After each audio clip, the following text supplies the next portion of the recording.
आज के लेक्चर में हम बात करेंगे एनवायरनमेंट के टॉपिक की, फॉरेस्ट इकोसिस्टम।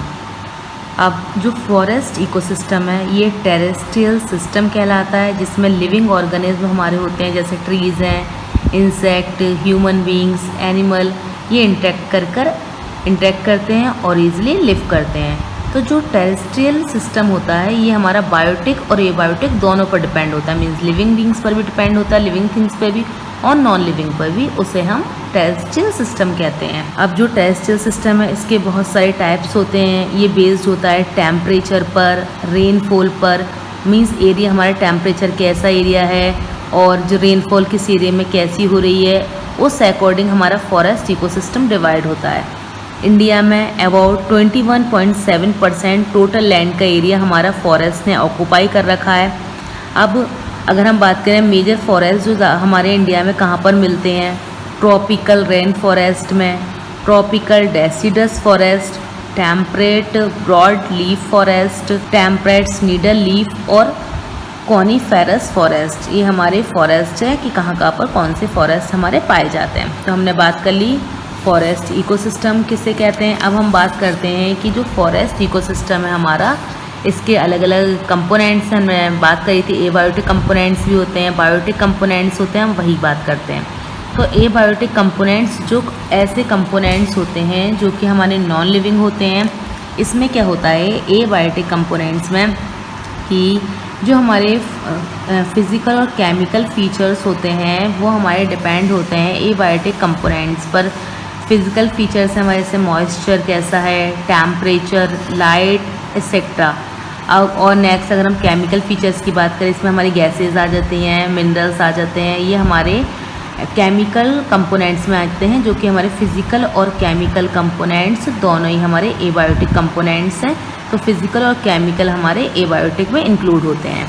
नेक्स्ट आता है हमारा term biotic components. Biotic component means living की हम बात कर रहे हैं। तो बायोटिक कंपोनेंट्स हमारे डिवाइडेड है ऑटोट्रॉफिक कंपोनेंट्स और हेटरोट्रॉफिक कंपोनेंट्स में।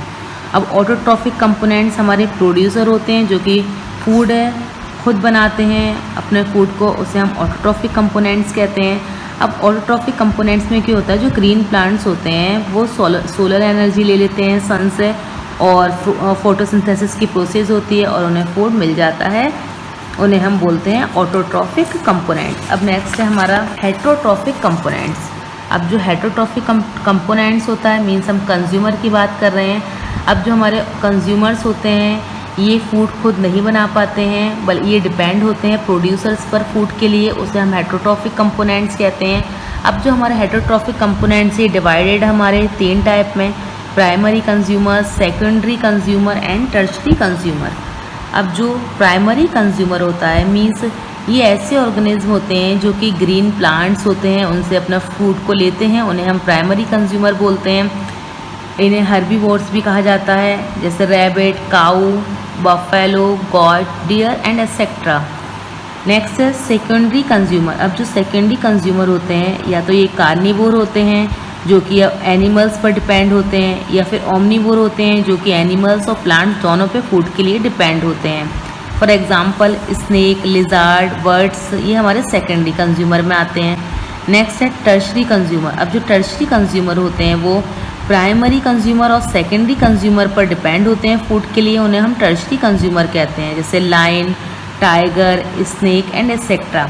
तो हमने बात करी कि फॉरेस्ट इकोसिस्टम किसे कहते हैं, कितने पार्ट में डिवाइड है। अब नेक्स्ट है हमारा डीकम्पोजर। अब जो डीकम्पोजर होते हैं ऑटोट्रॉफिक और जो हेटरोट्रॉफिक हमारे डाई हो जाते हैं फॉरेस्ट में, उसके बाद उस पर फंगाई ये हमारे क्या कहते हैं पेस्ट हो जाते हैं। ये क्या करते हैं उसको पूरी तरह ख़त्म कर देते हैं, मीन्स कॉम्प्लेक्स कंपाउंड से सिंपल कंपाउंड बना देते हैं।